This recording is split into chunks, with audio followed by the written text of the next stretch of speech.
فضا الکرم، علم و حکمت کی مہکی فضا الکرم، الکرم الکرم اے خدا Al-Karam. Al-Karam high school, Sher Shah road, داتا نگر، بادامی باغ، لاہور۔ بسم اللہ الرحمن الرحیم۔ Al-Karam high school, Sher Shah road, داتا نگر، بادامی باغ، لاہور کی طرف سے میں حافظ محمد صدیق فیضی جماعت دہم کے طلباء و طالبات کے لیے اردو کا پروگرام پیش کر رہا ہوں۔ عزیز طلباء و طالبات، آج کے اس پروگرام میں میں آپ کو جو پہلا سبق ہے پروفیسر مرزا سعید، اس کی مشق، اس کے سوالات اور اس کے بارے میں کچھ بتاؤں گا۔ تو مرزا محمد سعید، اس کے مصنف ہیں شاہد احمد دہلوی، اور کتاب کا نام ہے گنجینہ گوہر، یعنی موتیوں کا خزانہ۔ تو ان میں سے ایک موتی ہے مرزا محمد سعید، اور یہ مرزا محمد سعید شاہد احمد دہلوی کا خاکہ کسی شخص کی زندگی کے کچھ پہلوؤں کو اس طرح نمایاں کرنا کہ ان کا تعارف ہو جائے۔ خاکہ کیا ہے؟ کسی شخص کے زندگی کے کچھ پہلوؤں کو اس طرح نمایاں کرنا کہ اس کا تعارف ہو جائے، اور خاکہ میں اس شخص کے افکار، کردار، خوبیوں اور خامیوں پر روشنی ڈالی جاتی ہے۔ تو اس کا پہلا سوال یہ ہے، مرزا محمد سعید کس لیے لکھتے تھے، یعنی وہ کام کس لیے کرتے تھے؟ جو جواب ہے، مرزا سعید ستائش و تعریف اور انعام و صلے سے بے نیاز ہو کر لکھتے تھے۔ ان کو نہ تو یہ ان کی آرزو ہوتی تھی کہ کوئی میری تعریف کرے یا مجھے کوئی انعام دے، وہ اس سے بے نیاز ہو کر لکھتے تھے۔ وہ اپنی خوشی سے لکھتے تھے، اپنی کسی کی فرمائش پر کام نہیں کرتے تھے، جب جی چاہا لکھ دیا۔ لاہور کے پبلشروں کے ساتھ مرزا صاحب کا کیسا رویہ تھا؟ تو مرزا سعید کا رویہ سخت تھا۔ انہوں نے کسی کی فرمائش پر نہیں لکھا۔ لاہور کے پبلشر، کتابیں شائع کرنے والے، بلکہ ایک لاہور کا پبلشر دلی میں پہنچا، اس نے کہا کہ مرزا سعید سے میں لکھوا لوں گا، ایک ناول کا مجھے 1000 دینا پڑا تو 1000 روپے دے دوں گا۔ جب اس نے بات کی تو مرزا صاحب نے فرمایا، مرزا سعید نے، کہ مجھے اگر تم 5000 10,000 روپے بھی دو تو میں یہ کام نہیں کروں گا، کیونکہ میں اپنا کام کر رہا ہوں، میں کسی کی فرمائش پر کام نہیں کرتا۔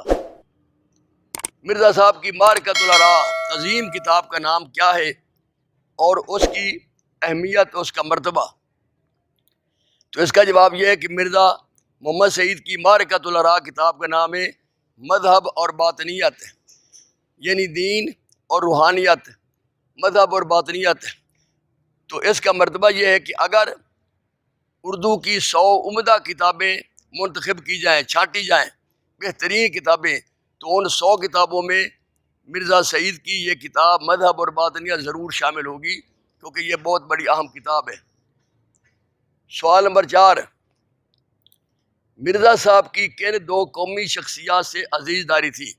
مرزا صاحب کے کون 2 قومی جو شخص تھے وہ رشتہ دار تھے؟ تو جواب ہے، سر سید احمد خان اور منشی ذکاء اللہ صاحب۔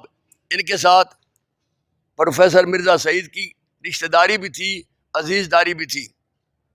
مرزا صاحب نے کس کالج میں تدریس کے فرائض انجام دیے؟ تو جواب ہے، سن 1906 اور 7 میں علی گڑھ یونیورسٹی میں پڑھایا، علی گڑھ کالج میں جو یونیورسٹی بعد میں بنا، اور اس کے بعد گورنمنٹ کالج لاہور میں وہ انگریزی کے پروفیسر ہو گئے، جہاں پطرس بخاری جیسے اور بڑے بڑے لوگ جو ادب کے ساتھ تعلق رکھنے والے ہیں، امتیاز علی تاج جیسے، وہ سب ان کے شاگرد تھے، اور علامہ اقبال سے انہوں نے پڑھا بھی تھا۔ علامہ اقبال مرزا سعید کے استاد تھے، اور پطرس بخاری اور امتیاز علی تاج جیسے لوگ، پروفیسر حمید خان جیسے، وہ ان کے شاگرد تھے۔ مرزا صاحب کا سب سے بڑا مشغلہ کیا تھا؟ تو مرزا صاحب کا ریٹائر ہونے سے پہلے بھی اور بعد میں بھی سب سے بڑا مشغلہ تھا مطالعہ کتابیں پڑھنا۔ ان کی لائبریری میں بہت سی کتابیں تھیں، اور پینشن کا زیادہ حصہ وہ کتابیں خریدنے پر صرف کرتے تھے، اور فرماتے تھے کہ اگر میں زیادہ نہیں پڑھوں گا تو گورنمنٹ کالج لاہور میں جو انگریز استاد ہیں، پروفیسر ہیں، ان کے مقابلے میں کیسا ٹھہر سکوں گا. یعنی وہ مطالعہ کتب بہت کرتے تھے، پڑھتے تھے، اور یہ بہت اچھی بات ہے.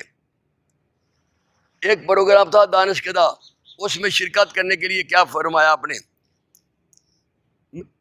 شاہد احمد دہلوی مصنف جو ہے، کراچی میں ریڈیو پاکستان سے ایک پروگرام کرتے تھے دانش کدہ. اچھا، اس میں 4 دانشور بلائے جاتے تھے. تو انہوں نے ایک دن مرزا صاحب سے بھی کہا، سعید صاحب سے، کہ آپ بھی شرکت کریں. تو آپ نے فرمایا شاہد احمد دہلوی سنو، آدمی شہرت کے لیے کام کرتا ہے یا دولت کے لیے؟ نہ مجھے شہرت کی ضرورت ہے، نہ مجھے دولت کی ضرورت ہے، نہ مجھے اس کی ضرورت ہے، نہ مجھے اس کی ضرورت ہے. تو مراد مجھے شہرت اور دولت کی قطع ضرورت نہیں، اور انکار کر دیا، شریک نہیں ہوئے. مرزا سعید کا حلیہ بیان کیجیے. اکیرا ڈیل، کشادہ پیشانی، چوڑی پیشانی، گنی بویں، کتروا مونچھیں، دان پان، دبلے پتلے آدمی تھے، شیروانی پہنتے تھے، بڑے اچھے آدمی تھے. مرزا صاحب کے 2 ناولوں کے نام لکھیے. مرزا صاحب کے 2 ناول بڑے مشہور ہیں. پہلے ناول کا نام ہے یاسمین چنبیلی کا پھول، اور دوسرا ناول ہے خواب ہستی، کہ انسان کی زندگی ایک خواب ہے جو گزر جاتی ہے. ایک ناول، پہلا ناول یاسمین، دوسرا خواب ہستی. آگے ہے متن کی روشنی میں درست جواب لکھیں. تو سبق مرزا سعید کس ادیب کی تحریر ہے؟ شاہد احمد دہلوی. مرزا محمد سعید کی عزیزداری کس شخصیت سے تھی؟ سر سید احمد خان اور منشی ذکاء اللہ. مرزا سعید کے بقول انسان کس لیے کام کرتا ہے؟ شہرت اور دولت کے لیے. مرزا سعید نے گورنمنٹ کالج لاہور سے کون سی سند حاصل کی؟ ایم اے انگریزی ادب. محمود نظامی کے مقالے کے بعد مرزا سعید پر کس نے تنقید کی؟ فیض نے. مرزا صاحب پینشن کا بڑا حصہ صرف کرتے تھے کتابوں پر. تو یہ تھا مختصر سا سوالات جوابات. اللہ آپ کو اس میں کامیاب کرے. میری دلی دعا ہے کہ آپ اس میں کامیاب ہوں. خدا آپ کو ہر مصیبت سے، ہر پریشانی سے محفوظ رکھے. اللہ حافظ.